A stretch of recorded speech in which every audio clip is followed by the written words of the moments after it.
Hello, bee. It's trying to go.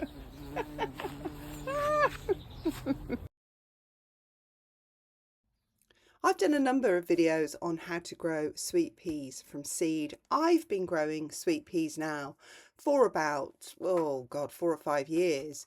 And these are the sweet peas I harvested yesterday. And there were 2 jars full, so I put one in my kitchen and one went in my daughter's bedroom.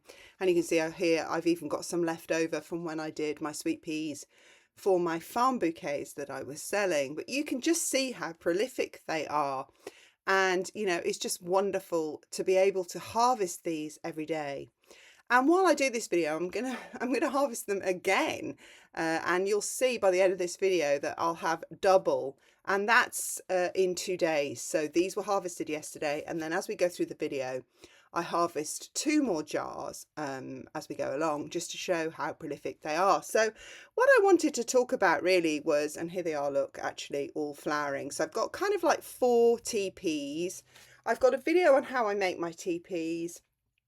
And I've got lots of videos, well, I wouldn't say lots, but I've got a few videos now, a bit of a library on sweet peas.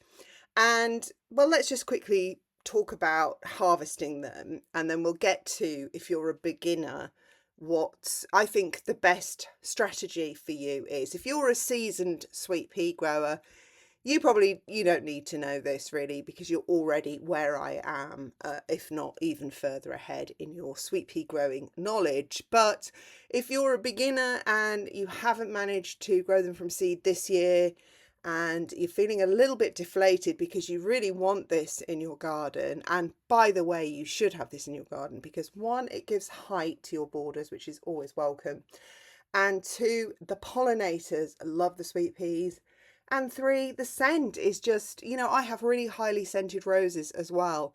So, and I have honeysuckle. So in almost every corner of my garden, there is a really strong, beautiful scent of floral scent of flowers. And, because we're organic as well, I was thinking about this while I was making the video, while I was filming it. And obviously these bunches of flowers were so perfumed. So I really wanted to say, they're so much healthier than those plugins or those, scented things that people have, all these aromas and chemicals floating around their homes now. You don't need that if you have sweet peas. I can't overstate the power of the scent of these sweet peas. 1 vase in a fairly average sized room, maybe 2 in a large room, will fill your room with scent. And it's a natural scent, so you're not breathing in anything chemical or, just, man-made and mass-produced. It's just such a beautiful thing. We've forgotten all these old ways, I feel sometimes. And, it's a lot cheaper as well, filling your room with a bunch of sweet peas, as well as being a beautiful thing to look at. It's a lot cheaper than those, whatever they are. I'm not going to name any. I don't have them in my house because I find the smell cloying. So I don't. And I also worry what is in them. Anyway, I'm getting sidetracked. So the sweet pea, so you can either pick a sweet pea on a long stem, like this one here that I just showed you, or you can pick, if it's a shorter stem, you can go down and sort of pick almost like a branching bunch. And I'm going to pick 2 types. I'm going to pick them as stems, and I'm going to put those in a little posy in a jar. And then I'm going to pick the branching type. And they make really good fillers. These are 2 vases. So this one is for my branching stems. And then the slender jar, which is quite a tall jar, but slender, a slender neck, is perfect for just the sweet pea stems. Right, okay, so while I'm doing that, as a background to what I'm saying, the best thing to do when you're new to starting sweet peas, let me just go back to this is a branching stem. This is a perfect branching stem, look here. So you go back to there and then take off that lower tendril, because that lower tendril will pull all the other flowers out the vase when you're trying to arrange it, and they'll just catch and things like that. So that's a classic example of a branching tendril, which you would pick if the actual stem isn't long enough on the sweet pea. And there's one that's longer, so that's perfect for the jar, and that one has no tendril. We actually cut down to the tendril, but you can see it's got a nice long stem. All right, so that's enough of that. You get the picture. So my first year of growing sweet peas, I actually did not grow them from seed, and that really is the secret sauce. So on my first year, I tried to grow them from seed. I didn't have the faintest idea what I was doing, and needless to say, they didn't work. And not only that, they're really expensive. So you get like, what is it, like 10 or 15 sweet peas in a packet that costs you £3. And then you think, you don't know what you're doing, and they don't come up. Or they come up and they're pathetic. Because let me tell you, if you get sort of 2 or 3 sweet peas germinating and growing up a teepee like this, they're just not going to look bushy. It's just not going to be enough. So for a beginner, I think that's like a real gamble. It's a lot of effort, and it's going to demoralize you if you don't make it work. Like if you're at work, you're busy, you've got kids running rings around you, doing the dinner, all this sort of stuff, going to work. It's a lot in your first year. So what I would do, and in fact what I did, was I bought them already as starter plugs from the DIY store. And from there, I just planted them up. I had no idea also that when you plant them up, they sulk. So I thought I'd killed them. And I think I did kill a few. So because again, I didn't even know what I was doing when I planted them up. I just threw them in the garden, up a teepee, and hoped it would all work out. And actually it did. But I did lose some, and I thought I would lose them all. So the other thing is, if you do buy them as plugs, beware that when you transplant them, they might sulk. And what I say by sulking is that they don't appear to grow or move for about 2 to 3 weeks. And that is their roots going into kind of a shock. Not all plants do this, but some plants do. When you plant them up, they just don't like it. And sweet peas are one of those. So that's what happened. And then after they got over that, they took off, and my first growth was like this, what you're seeing now. And so I was super pleased. Now, the advantage of doing it this way is that, and you get them to this stage, is that first of all, you're only learning how to get them to this stage. So that's a good thing, because you're not having to learn the whole life cycle of the sweet pea. You can learn that later. You're just getting them to this stage. Second of all, you'll get more joy. You'll feel less demoralized because, they will grow. Unless you do something drastically wrong, like don't water them in or something, then they should grow. And don't sow them in the height of the summer either. That's another problem. And then when you get them to this stage, fantastic, you start harvesting them, and that will really boost your morale when you're growing sweet peas.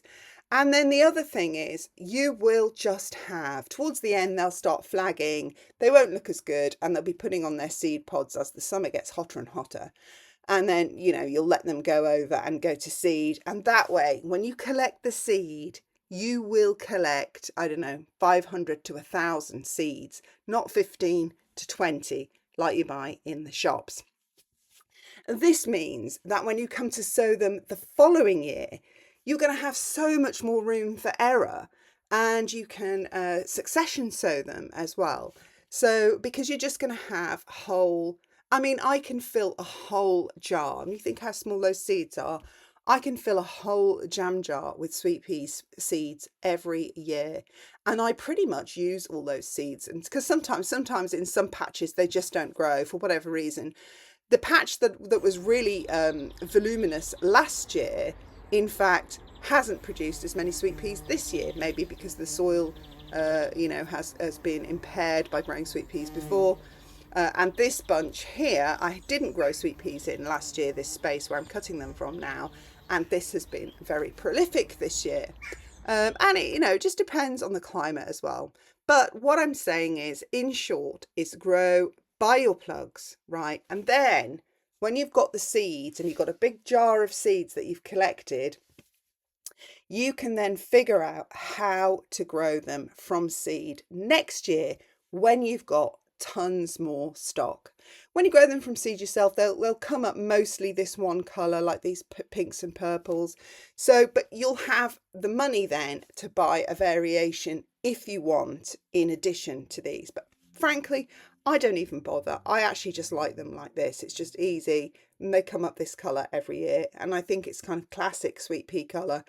It's very highly perfumed, so I'm perfectly happy with these. And I just reseed every year with my big jar of seeds that I collect. So that's what I suggest you do if you're a beginner and you want to grow sweet peas. They are actually pretty easy to grow.